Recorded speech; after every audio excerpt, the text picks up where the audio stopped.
एक बड़ी खबर कोरोना को लेकर लापरवाही का मामला सामने आया है।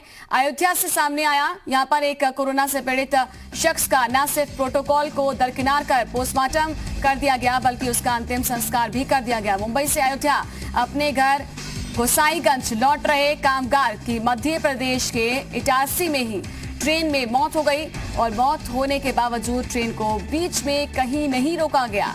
जब ये ट्रेन लखनऊ पहुंची तो वहां पर जीआरपी के 2 सिपाहियों ने उसके शव को उतारा। उसके बाद प्रशासनिक अफसरों के निर्देश पर कामगार का केजीएमयू अस्पताल में पोस्टमार्टम कराया गया। लापरवाही की हद देखिए कि उसकी कोरोना रिपोर्ट आए बगैर ही शव को उसके गृह जनपद अयोध्या भेज दिया गया, जहां पर उसका अंतिम संस्कार भी कोरोना प्रोटोकॉल के मुताबिक नहीं हुआ है। बाद में इस मजदूर की रिपोर्ट कोरोना पॉजिटिव निकली तो रेलवे से लेकर स्वास्थ्य विभाग तक में हड़कंप मच गया।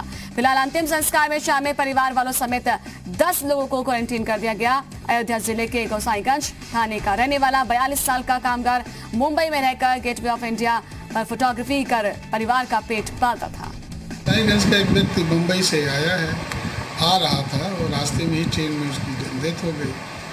जीआरपी लखनऊ में उसका पोस्टमार्टम कराया, जांच कराई गई। पोस्टमार्टम बाद जांच आई तो रिपोर्ट में वो पॉजिटिव था, कोरोना पॉजिटिव था। उसकी बॉडी सुबह आ गई थी कल और उसका क्रिमिनेशन उसके घर वालों ने जिस सील बंडल में उसको मिला था उसी सील बंडल में हुआ। घनश्याम जी, क्या कहेंगे आप? इतनी बड़ी लापरवाही, कोरोना में इतनी बड़ी लापरवाही कैसे हो सकती है? क्योंकि रिपोर्ट भी नहीं आई थी, फिर भी अंतिम संस्कार के लिए भेज दिया गया। कोई प्रोटोकॉल नहीं हुई, उसका उल्लंघन हुआ? नहीं, उसको तो प्रोटोकॉल नहीं का उल्लंघन हुआ। उसको तो ट्रिपल लेयर में पैक करके भेजा गया था जी, लखनऊ द्वारा। वो ट्रिपल लेयर में पैक करके एम्बुलेंस से भेजा गया था।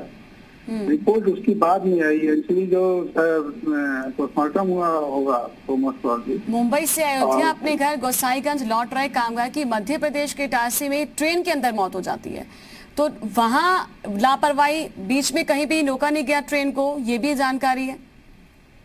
अब इसके बारे में तो हमको कोई जानकारी नहीं है जी। हाँ, तो जब ट्रेन वहां पर पहुंची लखनऊ में, तब जीआरपी के सिपाहियों ने इनको उसके जो शव है वो उतारा और फिर आपके होगा वहाँ हाँ। पे हमारे पास केवल उसकी लखनऊ की रिपोर्ट आई कि इसकी वो कराया गया था, ये पॉजिटिव है और इसका प्रिवेंशन कंट्रोल कार्यक्रम वहाँ पे कराएंगे जी। लेकिन घनश्याम जी, हमने कंट्रोल प्रोग्राम किया गया है। आप क्या मानते हैं कि ये लापरवाही नहीं है क्या? अब उसके विषय में हम बता नहीं पाएंगे, तो इसकी जानकारी नहीं है। लेकिन एक जो संक्रमित है और अगर कुछ संशय भी है वहां पर, तो रिपोर्ट आने का इंतजार तो करना चाहिए था, आपको लगता है? अब डेड बॉडी है तो डेड बॉडी उसको उन्होंने हैंडओवर कर दिया पूरे प्रिकॉशन के साथ।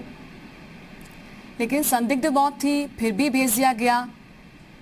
और ऐसी लापरवाही तो इससे पहले अभी तक कोई खबर नहीं आई कि बढ़ती गई हो, और बढ़ती भी गई हो तो सवाल तो उठे हैं उस पर। अगर संदिग्ध था जी, कोई संदिग्ध है तो क्या उसको बिना रिपोर्ट आए इस तरह से भेज देना उचित मानते हैं आप?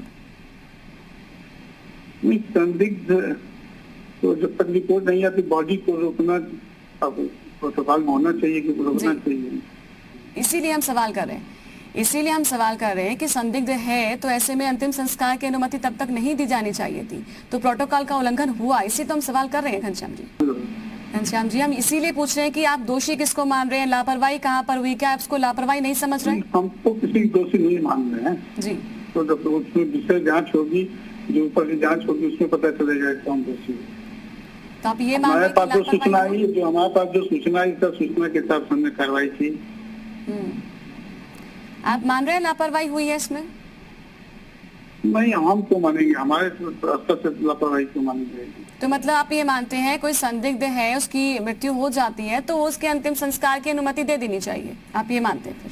फिर उसका अंतिम संस्कार तो होगा ही ना, उसी प्रोटोकॉल से, उसका प्रोटोकॉल से अंतिम संस्कार होगा। तो प्रोटोकॉल के तहत ही तो कहा गया है सर, उसी के आधार पर तो मैं बात कर रही हूँ कि जब तक कोई रिपोर्ट नहीं आती तब तक अनुमति नहीं मिलती है। तो मैं ये आपसे जानना चाहती हूँ कि उचित हुआ है, कहाँ कुछ कमी आप मान रहे हैं? नहीं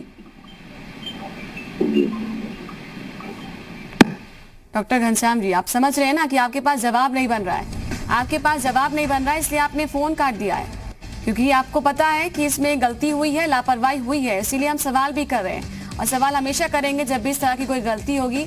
लेकिन आपको बता दें कि 42 साल का व्यक्ति बताया जा रहा है, ट्रेन के अंदर ही मौत हुई थी और फोटोग्राफी वहां पर वो करता था, लेकिन इससे बड़ा सवाल ये है कि आखिरकार लापरवाही क्यों